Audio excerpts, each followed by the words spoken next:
मैं परेशान बैठा अपने हालात पर रो रहा था। मेरे पास स्कूल की फीस के भी पैसे नहीं थे।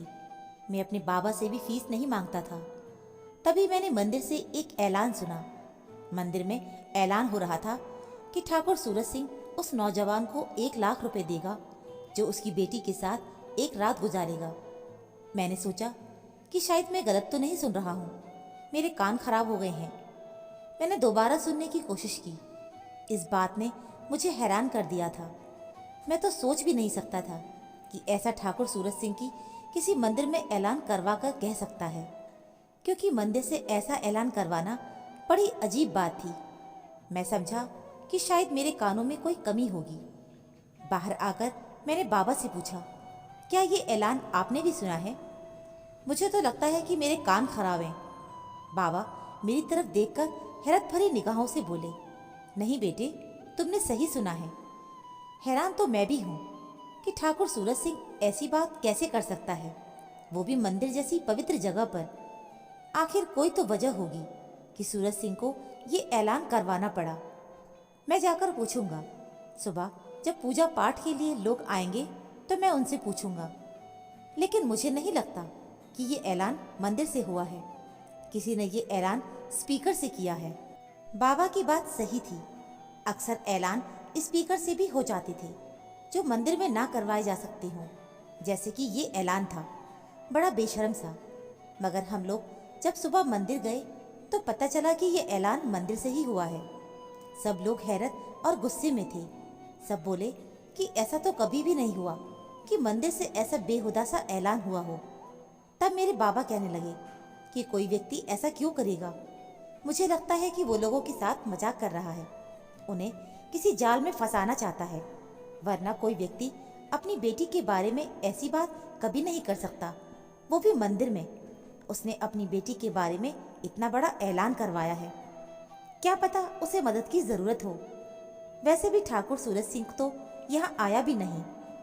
पूजा करने तो वो हमेशा अपने भाइयों के साथ आता था, मगर आज वो क्यों नहीं आया? बाबा ने ये बात कहकर मुझे भी शक में डाल दिया था। मैंने सोचा कि मैं उनके घर जाकर उनसे पूछूंगा कि ऐसा क्या हुआ कि उसने इतना बड़ा ऐलान करवा दिया। मैं दिल में बहुत बातें सोच कर गया था, मगर मैं ये नहीं जानता था कि आगे जाकर न सिर्फ मेरी किस्मत बदल जाएगी, बल्कि एक जरा सी गलती मेरे लिए जिंदगी भर का बवाल बन जाएगा। मैं वहां पहुंचा तो वहां पहले ही 3-4 लड़के खड़े थे। मैं उनको देखकर हैरान था। मैंने पूछा, तुम लोग यहाँ पर क्यों आए हो? उसमें से 2 तो मेरे दोस्त ही थे। कहने लगे कि ठाकुर सूरज सिंह ने अपनी बेटी के बारे में ऐलान करवाया है कि उसके साथ रात गुजारने वाले को 1 लाख रुपए मिलेंगे। मैंने कहा, तुम लोगों को शर्म आनी चाहिए ऐसी बात करते हुए। लो, इसमें शर्म वाली क्या बात है? मेरे दोस्त ने कहा, जब सूरज सिंह ने खुद ये ऐलान करवाया है तो तुम्हें क्यों शर्म आ रही है? उसके घर में हम जबरदस्ती तो नहीं आए ना। आज उसने घर का दरवाजा भी इसीलिए खुला छोड़ के रखा है क्योंकि वो जानता है कि ऐलान के बाद कुछ लोग उसके घर जरूर आएंगे। 1 लाख कोई कम पैसे नहीं है, तो फिर हम ये मौका क्यों गवाएं? और मुझे तो पक्का यकीन है कि तुम भी इसी वजह से आए हो। इतना शरीफ तो कोई नहीं है कि सिर्फ सूरज सिंह से हमदर्दी करने यहाँ पर आया हो। मैं उन लोगों की बातें सुनकर हैरान रह गया था। तुम भी हमारी लाइन में खड़े हो जाओ और ये हालचाल पूछने की बातें छोड़ दो। तुम भी उससे यही बात करना ताकि वो तुम्हें शायद अपनी बेटी के लिए चुन ले, और हो सकता है कि तुम्हें पैसे भी दे दे। अब जाहिर है इतने सारे लड़के यहाँ खड़े हैं, सभी को तो वो अंदर नहीं बुलाएगा। क्या पता वो तुम्हें ही चुन ले। मुझे अपने दोस्तों की ये बात पसंद आई थी। मैंने सोचा कि सूरज सिंह ने तो कभी मुझसे बात तक नहीं की। हो सकता है कि आज अगर मैं उसे पसंद आ जाता हूँ तो मुझे कुछ पैसे मिल जाएंगे। मगर मुझे बाबा का भी डर था कि पता नहीं बाबा क्या कहेंगे, क्योंकि बाबा से पूछे बगैर मैं कभी घर से बाहर भी नहीं निकलता था। मैं हर काम अपने माँ बाप से पूछकर ही करता था। जब मैंने सोचा कि यहाँ से 1 लाख रुपए मिलने के चांस हैं, तो माँ बाबा भी वैसे भी मान जाएंगे। मैं उन लड़कों के साथ लाइन में खड़ा हो गया था। थोड़ी देर के बाद सूरज सिंह ने हमें अंदर बुलाया। सूरज सिंह इस इलाके का सबसे बड़ा आदमी था। उसके घर जाकर उसके बेटे के लिए ऐसी बात करना कोई आसान बात नहीं थी, मगर क्योंकि उसने खुद इस बात के लिए ऐलान करवाया था। हम लोग अंदर चले गए। हाँ भाई, तुम लोग क्यों आए हो? क्या मेरी बेटी के साथ रात गुजारने आए हो? जी, सब लड़कों ने सर झुकाकर जवाब दिया था। लेकिन मैं किसी एक को ही चुनूंगा। तुम लोग सब बाहर चले जाओ और इस लड़के को यहीं रहने दो। सूरज सिंह ने मेरी तरफ इशारा करके ये बात कही तो बाकी लड़के मुझे देखने लगे थे। लड़के, तुम तो बहुत शरीफ लगते हो। जी, मैं शरीफ माँ बाप की औलाद हूँ। मेरे ये कहने पर वो जोर जोर से हंसने लगा और बोला, अगर तुम शरीफ माँ बाप की औलाद हो तो फिर मेरी बेटी के साथ रात क्यों गुजारना चाहते हो? ठाकुर सूरज सिंह ने ये सवाल पूछकर मुझे शर्मिंदा भी कर दिया था, मगर फिर मैंने हिम्मत करके बिना नजरें उठाए उनसे कहा कि मुझे 1 लाख रुपए की बहुत ज़रूरत है। अच्छा, तो तुम्हें 1 लाख रुपए मिलेंगे मेरी बेटी के साथ रात गुजारने के? जी, मैंने ऐलान तो ऐसा ही सुना था। मेरे दोस्तों ने भी मुझे यही बात बताई है। अगर ये सच है तो तभी मैं यहाँ आया हूँ, वरना मैं वापस चला जाता हूँ। मेरी शर्मिंदगी देखकर सूरज सिंह ने मुझे वहीं पर रोक लिया। ठीक है, बाकी लड़कों को वापस भेज दो। मुझे उनमें से किसी को नहीं रखना। तुम मुझे शरीफ लड़के लगते हो। मैं हैरान हो रहा था कि सूरज सिंह ने अपनी बेटी के साथ रात गुजारने के लिए शरीफ इंसान का चुनाव ही क्यों किया, क्योंकि जो बात उसने मंदिर में ऐलान में कही थी उससे तो ऐसा लगता है कि जैसे इसे अपनी बेटी को खुश करने के लिए किसी व्यक्ति की ज़रूरत है। आपको ये बात बहुत अजीब लग रही होगी, लेकिन जिस तरह का ऐलान उसने करवाया था, गांव में किसी को भी इस बात पर यकीन नहीं आ रहा था कि सूरज सिंह अपनी बेटी के बारे में ये कह सकता है। ये वो आदमी था जो अपनी बेटी के लिए जान भी दे सकता है और जान ले भी सकता है। मगर आज इस अजीब गरीब बात ने सभी को परेशान कर दिया था। बात कितनी भी अजीब क्यों ना हो, लोगों को पैसे का सुनकर हजम हो ही जाती है। मैं भी उन्हीं लोगों में से एक था जो ठाकुर सूरज सिंह के घर के बाहर बस पैसों की वजह से ही आए थे। जब मैं उसके कमरे से बाहर निकला, बाकी लड़के मुझे गुस्से की नज़र से देखने लगे। तुम तो बड़े इज्जत वाले बनते थे, आज एक तवायफ बनकर ठाकुर सूरज सिंह के कोठे पर आ गए हो। ये बात सुनकर मुझे बड़ी हैरत हुई, क्योंकि वो लड़के थोड़ी देर पहले इसी मकसद के लिए वहाँ खड़े थे। हाँ तो क्या हुआ? तुम लोग भी तो इसी मकसद के लिए यहाँ आए थे, लेकिन उसने तो तुम्हें ही चुना है। किसी वजह से ही तो चुना होगा। तुम्हारी शक्ल से ही उसे लग गया होगा कि ये लड़का इस घटिया काम के लिए ठीक है। हम शक्ल से शरीफ लग रहे थे, इसलिए उसने हमें भाव नहीं दिया। मैं अपने दोस्तों की बातें सुनकर हैरान हो गया था कि कैसे 2 मिनट में वो बदल गए। मुझे अब अपने दोस्तों की नहीं बल्कि अपने बाबा की फिक्र थी। जाहिर है, जब मैं बाबा को ये बात बताता कि मैं सूरज सिंह की बेटी के साथ एक रात गुजारना चाहता हूँ, तो मेरे बाबा ये बात स्वीकार नहीं करेंगे, मुझे वहाँ जाने भी नहीं देंगे। सोचा कि बाबा से ये बात छुपा लूँगा, मगर फिर मेरे दिमाग में एक प्लान आया। घर जाकर मैंने बाबा को अपने दोस्तों के बारे में बताया। बाबा भी बड़े आम से अंदाज में ये बातें सुन रहे थे। कहने लगे, हाँ बेटा, ठाकुर सूरज सिंह कोई ऐसा गैर जिम्मेदार आदमी तो नहीं है कि किसी बुरे काम के पैसे दे। जाहिर है उसे कुछ ना कुछ मजबूरी होगी, तो उसने ये काम शुरू किया है। अगर तुम उनके पास गए थे तो उनसे पूछ लेते, क्या पता बेचारा बाप किस मजबूरी की वजह से ये बात कर रहा है। जरूरी नहीं है कि उसका मकसद बुरा हो या फिर उसकी बेटी में कोई कमी हो, वो बुरे चरित्र की हो। ये भी तो हो सकता है कि उसे किसी मदद की जरूरत हो। बाबा की बातें सुनकर मेरा दिमाग फिर से बदल गया था। मैंने हिम्मत करके बाबा से कह दिया कि बाबा, ठाकुर सूरज सिंह तो अपनी बेटी के लिए 1 लाख रुपए के बदले रात गुजारने के लिए मुझे चुन चुके हैं। अब आप बताएं कि मैं क्या करूं? मेरी बात सुनकर बाबा खामोश रहे, फिर बड़े हैरान होकर बोले, ठाकुर सूरज सिंह ने खास मकसद के लिए तुम्हें चुना है और तुम पर भरोसा भी किया है। तुम उनके भरोसे को ठेस मत पहुंचाना। उनका भरोसा तुम्हारे लिए किसी बड़े खजाने से ही ज्यादा कीमती है। बस अब वो तुम्हें जब भी बुलाएं तुम चले जाना। तुम्हें फिक्र करने की कोई जरूरत नहीं है बेटा। मैं इस बात पर बिल्कुल भी नाराज नहीं हूँ। मुझे ठाकुर सूरज सिंह पर भरोसा है। बाबा की बात सुनकर मुझे हौसला मिला था। मैं पहले जो ये काम करने से डर रहा था, अब उसी काम को करने के लिए बेताब हो रहा था। बाबा ने मुझे हौसला दिया कि बेटा कुछ भी हो, सूरज सिंह पर मैं शक नहीं कर सकता। जाहिर है वो जो भी कह रहा है उसके पीछे कोई ना कोई वजह होगी, हमें उसकी मदद करनी चाहिए। ठाकुर सूरज सिंह ने मुझे रविवार वाले दिन आने को कहा था। उसने कहा था कि रात गुजारने से पहले तुम्हें पूरा दिन यहाँ पर रहना पड़ेगा। मैं यही सोच रहा था कि आखिर वो रात को मुझे क्या करने को बोलेंगे। ऐसी कौन सी चीज़ है जिसके लिए उन्हें 1 लाख रुपए देने पड़ेंगे। मेरे दिमाग में ये ख्याल तो बहुत बार आया कि कहीं अगर उसने मुझे पैसा देने से मना कर दिया तो मैं क्या करूँगा। मैंने सोचा कि रविवार के दिन सुबह जाकर ठाकुर सूरज सिंह से ये बात कर पूछ लूँगा कि अगर आपने मुझे उसके बाद पैसे ना दिए तो क्या होगा, क्योंकि मैं नहीं चाहता था कि मैं ऐसे ही पूरे गांव के सामने अपनी इज्जत खराब करूं। रविवार की सुबह थी। सुबह जाते ही मैंने ठाकुर साहब से यही सवाल किया कि क्या आप मुझे पैसे सच में ही दे रहे हैं या ये कोई मजाक है। ठाकुर साहब इस बात से बहुत नाराज हुए। उन्होंने अपनी जेब से कुछ नोट निकालकर मेरे हाथ पर रखे और बोले, ये लो 50,000 रुपये। आधे पैसे मैं तुम्हें अभी दे रहा हूँ, आधे उसके बाद दूंगा। मैं पैसे लेने के बाद खुश हो गया था। खैर मैंने वो पैसे लेकर रख लिए। बाबा को जाकर फौरन मैंने वो पैसे दे दिए। बाबा बहुत खुश हुए और बोले, बेटा बस तुम ठाकुर साहब के विश्वास को ठेस मत पहुंचाना। मैं जानता हूँ कि तुम जवान हो, तुम्हारे दिमाग में तरह तरह के ख्याल आ रहे होंगे, मगर तुम भी जानते हो कि कोई भी अपनी बेटी के बारे में बुरी बात बर्दाश्त नहीं कर सकता।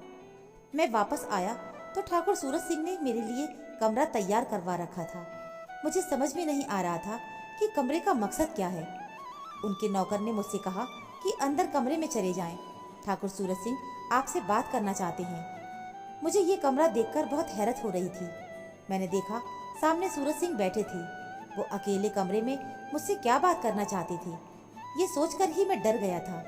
दिल में आया कि क्या पता मुझे दामाद ही ना बना डालें, मगर मेरी इतनी औकात नहीं थी।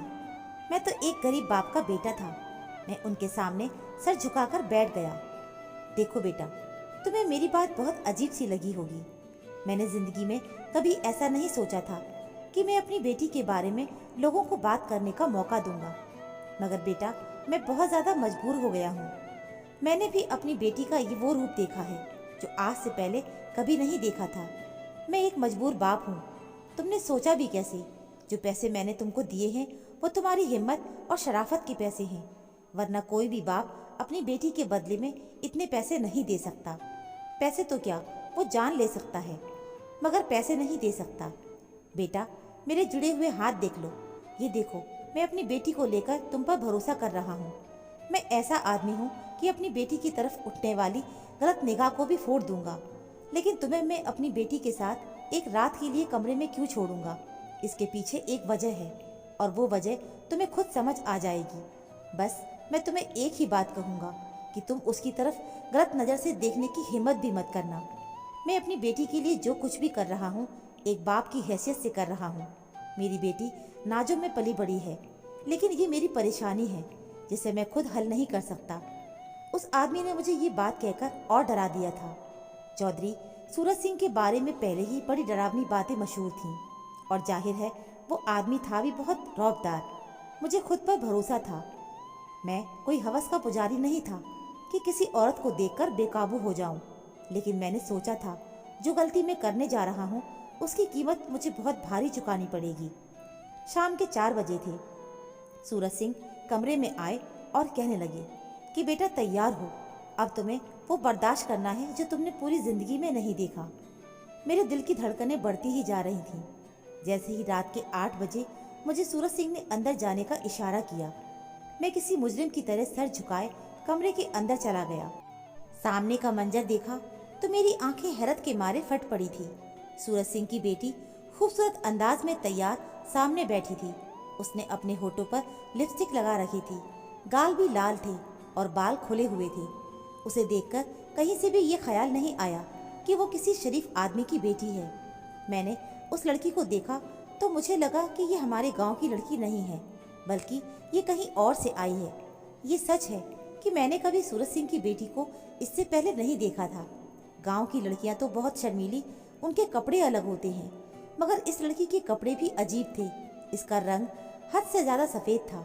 इस लड़की को देखने के बाद मुझे अंदाजा हुआ कि ये सूरज सिंह की बेटी नहीं लगती, मगर उन्होंने इतनी सख्ती से ये बात की थी तो जाहिर है अपनी बेटी के अलावा किसी दूसरी लड़की के बारे में वो ये बात क्यों करता, और क्यों ही अपनी इज्जत को लोगों के बीच सरेआम नीलाम करता। मैं उस लड़की की तरफ देख ही रहा था कि वो धीरे धीरे कदमों के साथ चलती हुई मेरे पास आने लगी। मैं सर झुकाकर खड़ा ही रहा। वो मेरे करीब से आई और गुजर गई थी। उसने कमरे का दरवाजा बंद किया। मैं हैरान होकर उसकी तरफ देखने लगा। मैं अभी सोच ही रहा था कि दरवाजा बंद करने की आवाज आई। पीछे से ठाकुर सूरज सिंह की चीखों की आवाज भी सुनाई दी। दरवाजा बंद मत करो बेटी। बाहर से बूढ़े सूरज सिंह की आवाज सुनकर मुझे लगा कि सच में ही ये उसकी बेटी है, वरना वो इतनी मिन्नत आखिर क्यों करता। इतना बड़ा तमाशा करने का मकसद आखिर क्या है। अभी मैं ये सोच ही रहा था कि वो लड़की मेरे करीब आकर बैठी, बोली कि क्या तुम मेरे नौकर बनोगे। मैं लड़की की तरफ देखकर हैरान रह गया था। आप जो कहेंगी मैं वही करूँगा। ये हुई ना बात, तुम तो वाकई में मेरे गुलाम बन चुके हो। एक ही रात में तुम मेरे आगे पीछे कुत्ते की तरह फिरोगे। उस लड़के की बात सुनकर मुझे कुछ समझ नहीं आया कि मैं क्या कहूँ। मेरे दिल में बहुत सारे पछतावे थे। मैं उस दिन को कोसने लगा था जब मैंने वो ऐलान सुना था कि मैं वहाँ क्यों आया था। कुछ पैसों के लिए मैंने अपने साथ ये क्या कर दिया। मैं खुद को बहुत घटिया इंसान महसूस कर रहा था। सुबह के 4 बजे मैं कमरे से निकला। सूरज सिंह बाहर ही बैठे थे। मेरी शक्ल देखकर उन्होंने मुझे गौर से देखा और बोले, बेटा मुझे माफ़ कर देना, अब ये लो बाकी के 50,000 रुपये और अपने घर जाओ। मैंने ठाकुर साहब से वो पैसे लिए और घर आ गया। घर आया तो मुझे लगा था कि मेरे बाबा सो चुके होंगे। उन्हें क्या फ़र्क पड़ता कि उनका बेटा कहाँ गया है। ये फिक्र तो बेटी के माँ बाप को होती है। लेकिन जैसे ही मैं घर गया मैंने देखा मेरे बाबा बहुत परेशान थे। मुझे देखते ही बोले, बेटा तुम कहाँ चले गए थे।